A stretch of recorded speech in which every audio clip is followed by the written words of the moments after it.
Writer Govind रवि जौनपुर। आप सुन रहे हैं ब्रजेश बारोट की आवाज में यूपी और बिहार में।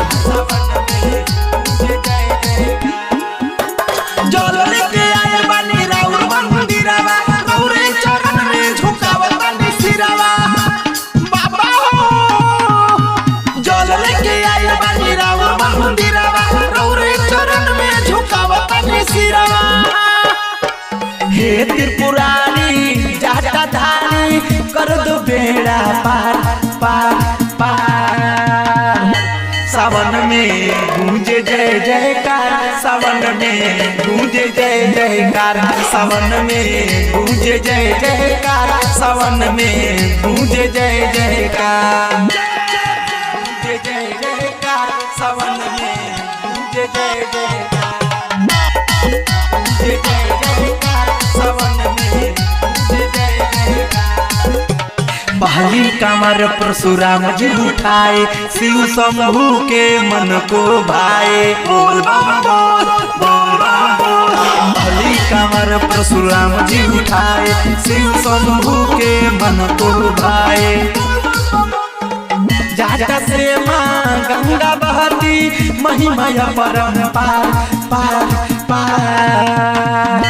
सावन में गूंजे जय जयकार, सावन में गूंजे जय जयकार, सावन में गूंजे जय जयकार, सावन में गूंजे जय जयकार, गूंजे जय जयकार, सावन में गूंजे जय जयकार।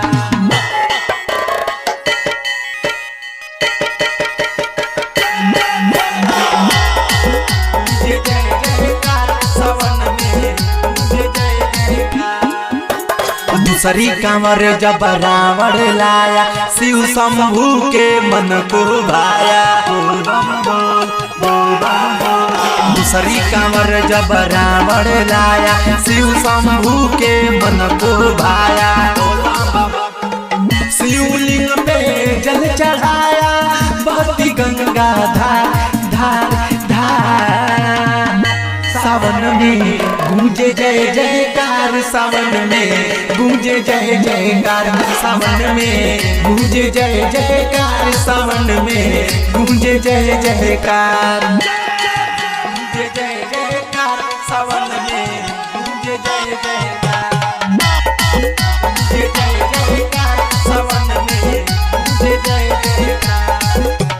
तीसरी कांवर ब्रह्मा विष्णु उठाए, शिव शंभू के मन को भाए, बोल बम बोल बोल बम बोल। तीसरी कांवर ब्रह्मा विष्णु उठाए, शिव शंभू के मन को भाए।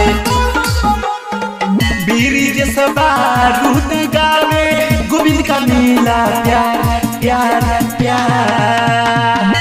सावन में गूंजे जय जयकार, सावन में गूंजे जय जयकार, सावन में गूंजे जय जयकार, सावन में गूंजे जय जयकार।